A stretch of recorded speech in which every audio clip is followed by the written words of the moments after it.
तो दोस्तों सभी लोगों को याद होगा कि एंशिएंट वर्ल्ड ड्रैगन आइलैंड के ऊपर में बॉयड लाइटनिंग पूल के अंदर जैसे शिव वहां पहुंचता है तो उससे एक नौटंकी बाज बुड्ढा दिखा था। मांगस के अंदर में वो बहुत हरामी था, नवस के अंदर में थोड़ा हरामी था और नवस के अंदर में थोड़ा कम हरामी था।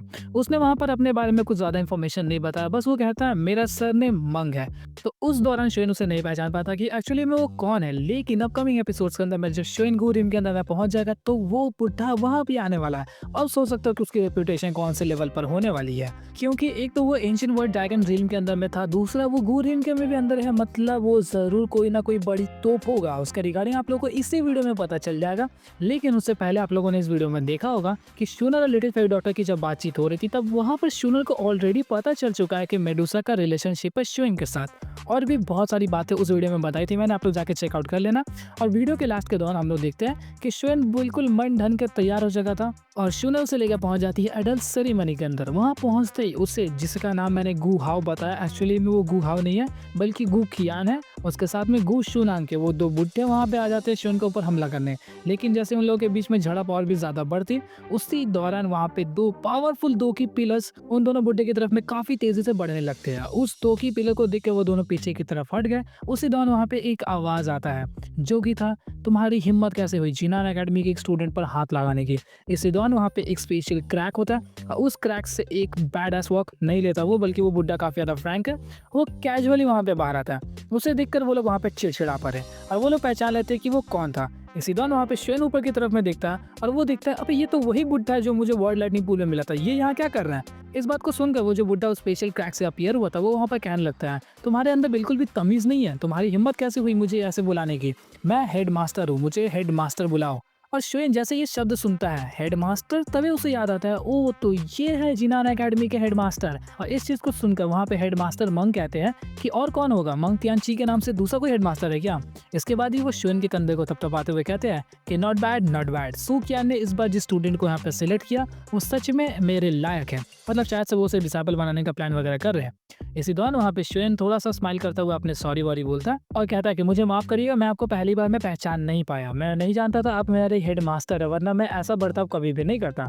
जिसके बाद वो वहाँ पे मंग तियानची कुछ ज्यादा रिस्पॉन्स नहीं करता, वो बोलता है बस रात की बात गई। उसके बाद वो कहता है कि सू कियान ने फाइनली एक अच्छे स्टूडेंट को चुना है, जितनी बार भी वो मैसेजेस मुझे भेजता था तो वो तुम्हारे बारे में जरूर बताता था और आज फाइनली मैंने तुम्हें देख भी लिया, जिस वजह से उसने बिल्कुल परफेक्ट लड़के को चुना है। इसके बाद ही वहाँ पे कहता है कि तुम्हें बिल्कुल भी चिंता करने की जरूरत नहीं है, क्योंकि जब तक मैं यहाँ पर हूँ मेरी औकात में जितने भी एनिमीज है वो लोग तुम्हारे सामने एक भी प्रॉब्लम को क्रिएट नहीं कर पाएंगे। मतलब शोइन की यहाँ पे भी एक सिक्योरिटी मिल गई। पता नहीं क्यों, लेकिन एक चीज बड़ा अजीब लगता है कि शोइन को बचाने वाले इतने क्यों मिल जाते हैं। लेकिन खैर इससे हम लोग क्या कर सकते हैं। इसके बाद वहाँ पे शूनर भी हेडमास्टर मंग को वहाँ पे थैंक यू बोलती है। इसके बाद वहाँ पे मिस्टर मंग बताते हैं कि अब जाके मुझे पता चला कि क्यों शोइन के पीछे सभी के सभी लौंडे पड़े हुए हैं, क्योंकि उसने गू क्लैन के बागीचे का सबसे सुंदर फूल जो चुरा लिया है। इसके बाद गू क्लैन कुछ कदम आगे की तरफ बढ़ता है क्योंकि वो कुछ कदम पीछे हट गया था, जिस वजह से वो आगे बढ़ते हुए वहाँ पर हेडमास्टर मंग को कहता है कि तुम्हारी हिम्मत कैसे हुई यहाँ पर ऐसा बर्ताव करने की, ये ली क्लैन नहीं है। इसी दौरान वहाँ पे हेडमास्टर मंग काफी ज्यादा गुस्सा हो जाते हैं और वो वहाँ पे बुला पड़ते हैं गू शान को, कहते हैं कि अबे वो बुड्ढे इन दोनों को वापस बुला ले वरना अभी यहीं पे मुंह तोड़ दूंगा इसका। जिसके बाद वहाँ पे गू शान उन दोनों को वापस बुला लेता है। बुलाने के बाद हम लोग को एक एल्डरली फिगर वहाँ पर नीचे की तरफ आता हुआ नजर आया, जो कि कोई और नहीं था बल्कि यही गू शान था। और वो नीचे आके शूनर को वहाँ पे ग्रीट करता है, मंग को नहीं। मतलब मंग की रेपुटेशन है, पावर है, सब भी है, लेकिन फिर भी वो शूनर को कर रहा है, मतलब ठीक है, नेपोटिज्म।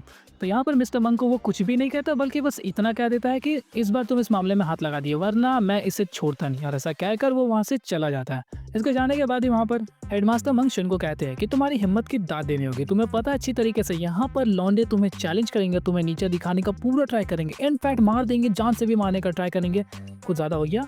लेकिन फिर भी तुम यहाँ पर आए, तुम्हारी हिम्मत की दाद देनी होगी। जितनी बार भी क्यांसू तुम्हारे बारे में मुझे बताता तो मैं यकीन नहीं कर पा रहा था, लेकिन अब तुम्हारी इस हिम्मत को देख के मैं अब उसकी बातों पर यकीन करने लगा हूँ। मैं मानता हूँ कि तुम काफी ज्यादा बोल्ड और पावरफुल होगे, लेकिन कुछ सिचुएशंस में मैं यहाँ पर हेल्प कर पाऊंगा क्योंकि मेरी थोड़ी मोड़ी इज्जत है गूगलैंड के अंदर में। लेकिन कुछ कुछ ऐसी सिचुएशंस आएगी जहाँ पर मेरी बात बिल्कुल भी नहीं चलने वाली, जिस वजह से तुम्हें खुद पर ही डिपेंडेंट रहना पड़ेगा। इस बात को सुनकर वहाँ पे शोइन कहता है कि हेडमास्टर मंग आपका शुक्रिया इतनी अच्छे सुझाव के लिए। इसके बाद हेडमास्टर मंग वहाँ पे श्योन और उसकी बाकी टोली को लेकर एक स्पेशल सीट के पास में ले आते हैं, जहाँ पर मिस्टर मंग के बगल में श्योन बैठा था और उसके आसपास में बाकी के सभी उसकी टोली की टीम। जैसे ही वो लोग वहाँ पे बैठते हैं, उसके बाद श्योन देखता है कि वो जो अडल्ट सेरेमनी है वो कितना ज़्यादा ग्रैंड है। वहाँ पे कई सारे पावरफुल गू क्लैन के एल्डर्स तो आए थे ही, लेकिन उसके साथ एक एक करके एंशिएंट क्लैंस के जो भी वहाँ पे गेस्ट वगैरह आए थे, वो लोग एंट्री मारना स्टार्ट करते हैं। सबसे पहले एंटर करता है वहाँ पे यान क्लैन। यान क्लैन के वहाँ पे वो श्वान था, उसके साथ में एक और लड़की थी। अभी तक उसका नाम पूरी तरीके से नॉवल में रिलीज नहीं किया गया, लेकिन उसका नाम था हो जी। वो दोनों के वहाँ पे अपीयरेंस को देख के श्वान उसे पहचान लेता है कि वो कौन है, क्योंकि बोट में उसके साथ में अच्छी खासी बातचीत हुई थी और वो श्वान के साथ अभी फिलहाल श्वान की काफ़ी अच्छी दोस्ती भी हो गई है, जिस वजह से श्वान उसे काफ़ी ज़्यादा रेस्पेक्टेड नज़रों से देख रहा था। इसके साथ साथ वहाँ पे होन क्लैन के बारे में कुछ भी नहीं दिखाया गया, लेकिन उसके बाद ही हम लोग को दिखाया जाता है black submerged army. Black submerged army का नाम सुन के आप लोग समझ ही होंगे कि वहाँ पे कौन कौन एंट्री मार रहा था। वहाँ पर सबसे पहले नजर आता है श्वेन को लिन क्वान, लतखोर लिन क्वान, गलत बोल दिया था मैंने, मैं मानता हूँ। लेकिन उसके बाद हम लोग को नजर आता है दूसरा लतखोर लिu शिउ, जिसका उसने हाथ तोड़ दिया था, लात से मार के नहीं बल्कि हाथ से ही मार के, फिर भी चलेगा। उसके साथ साथ वहाँ पे नजर आते हैं फर्स्ट कमांडर, जो कि काफ़ी अच्छा लौंडा है, मुझे पसंद है, श्वेन को भी पसंद है, सबको पसंद है, जो कि था गूजन। इन सभी को देख के श्वेन वहाँ पे समझ गया कि कितनी बड़ी ग्रैंड सेरेमनी होने वाली है। इसके साथ साथ वो समझ गया था कि ब्लैक सबमर्ज्ड आर्मी की जो औकात है वो गू क्लैन के अंदर में थोड़ी सी ऊपर है, जिस वजह से उन लोगों को यहाँ बुलाया गया। और हाँ, मैंने यहाँ पे एक पॉइंट को मिस कर दिया कि श्वेन और शूनर जब मिस्टर मंग के साथ में उसके बगल में बैठ गए थे, तब वहाँ पर शूनर बताती है कि वो जो ब्लैक रोब में कल्टीवेटर गू शान अपीयर हुआ वो एक्चुअली में कितना ज़्यादा पावरफुल है, क्योंकि उसकी जो कल्टीवेशन थी वो हम लोग को पीक 2 जून नजर आती है, मतलब समझ लो कितना ज़्यादा पावरफुल है। इसके साथ साथ उसकी जो इन्फ्लुएंस है गूगलैंड के अंदर में काफ़ी अच्छी है, और तो और वो उन एल्डर्स में से है जो लोग शोयन और शूनर के रिलेशनशिप को अपोज कर रहे थे, मतलब मैं तुम दोनों के इस रिश्ते के खिलाफ हूँ, ये उन एल्डर्स में से था। इसके बाद हुआ शोन ब्लैक सबमर्ज्ड आर्मी की जब वहाँ पर एंट्री हो चुकी थी, उसके बाद शोन को वहाँ पर एक और कल्टीवेटर नजर आया। उसको देखते ही शोन को एक अजीब सी फीलिंग आने लगी, मतलब वो पैदाइशी दुश्मन है, जैसे उसके अंदर से जो ऑरा रिलीज हो रही थी वो किसी और पे नहीं बल्कि सिर्फ श्वेन पे जा रही थी। और श्वेन भी जो ऑरा रिलीज कर रहा था सिर्फ उसके ऊपर में जा रहा था। देखने में थोड़ा सा हैंडसम था, उतना ज़्यादा नहीं था। उसके जो बाल थे वो ब्लैक एंड व्हाइट नजर आ रहे थे, मतलब शायद से उम्र होगा या फिर पेट का गड़बड़, और वो सर पे दिख रहा है सफ़ेदी, जो भी है, जिस वजह से उसके ब्लैक एंड व्हाइट वहाँ पे हेयर थे। इसके साथ साथ वहाँ पे उसकी जो पावर्स थी वो इतनी ज़्यादा महसूस हो रही थी कि श्वेन शायद से उसके साथ में लड़ने में थोड़ी प्रॉब्लम्स फेस करें। और यहीं पर शूनर श्वेन को बताती है कि ये कल्टीवेटर कोई और नहीं बल्कि उन 4 जनरल्स में से एक जनरल, जिसका नाम डेविल जनरल कहा जाता है, वो है, जिसका नाम है गू याओ। ये वही कल्टीवेटर है जो हम लोग को माउंटेन्स के ऊपर में नजर आया था, जो कि शूनर को प्रपोज कर चुका था 6 महीने पहले। सभी लोग चाहते थे कि इसके साथ शूनर की शादी हो जाए। ये वही कल्टीवेटर है। इसकी पावर्स ऑलमोस्ट एज था दोजों के आसपास में हम लोग को डिस्क्रिप्शन देखने को मिला। इसके साथ साथ शूनर ने बताया कि ये इतना ज़्यादा पावरफुल है कि इन फ्यूचर चल के माना जा रहा है कि ये ब्लैक सबमर्ज्ड आर्मी का किंग बनेगा, मतलब वो कमांडर वाले वो जो आर्मी लोग है ना, उसका किंग बनेगा, पूरे गूरिम का नहीं। ब्लैक सबमर्ज्ड आर्मी का किंग बनना कोई छोटी मोटी चीज नहीं है, जिस वजह से तुम लोगों को पता होगा कि ब्लैक सबमर्ज्ड आर्मी की जो रेप्यूटेशन है वो गूगलैंड में काफी ज्यादा है, मतलब उसका किंग बनना तुम्हारे लिए काफी बड़ी बात हो सकती है। इस वजह से ये लौंडा इतना ज्यादा ओवर हाइप था। श्वेन इसे देख के काफी ज्यादा मोटिवेटेड था उसके साथ में लड़ने के लिए, क्योंकि उससे साबित करनी है खुद की काबिलियत। इसी दौरान वहाँ पे शूनर के साथ में जब और भी ज्यादा बातचीत होती है, तो वहाँ पर शूनर उसे बताती है कि इस अडल्ट सेरेमनी के बाद ही हेवनली टॉम्स वहाँ पे ओपन होंगे, मतलब तुम्हें उसके अंदर में जाना पड़ेगा।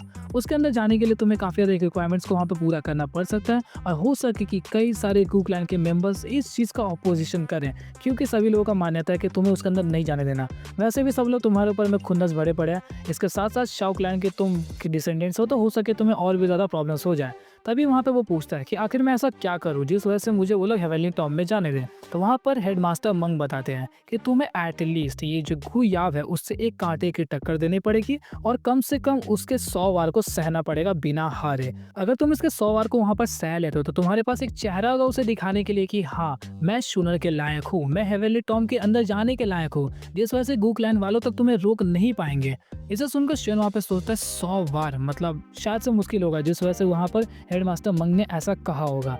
इसी दौरान वहाँ पे जैसे ये सभी का सभी मामला वहाँ पे सलटता है, और जब वहाँ पे गू क्लैन के टॉप एल्डर्स वगैरह सभी एंटर कर चुके थे, तभी वहाँ पे एक ढोल नगाड़े टाइप का बड़ा सा होता है ना, जो तब प्लेट टाइप का, उसके ऊपर में माना दुम से आवाज आता है, गोंग। वो आवाज के साथ ही वहाँ पर एक और आवाज आती है, times up, let the ceremony begin. ये आवाज़ जो थी वो नॉर्मल कल्टीवेटर्स की नहीं थी, बल्कि यहाँ पे कोई भी कल्टीवेटर अपीयर नहीं हुआ, बस उसकी आवाज़ आती है और उसकी आवाज़ की वजह से वहाँ के आसपास के सभी कल्टीवेटर्स उस प्रेशर को महसूस कर पा रहे थे, जो कि एक एलिडोशन की होती है।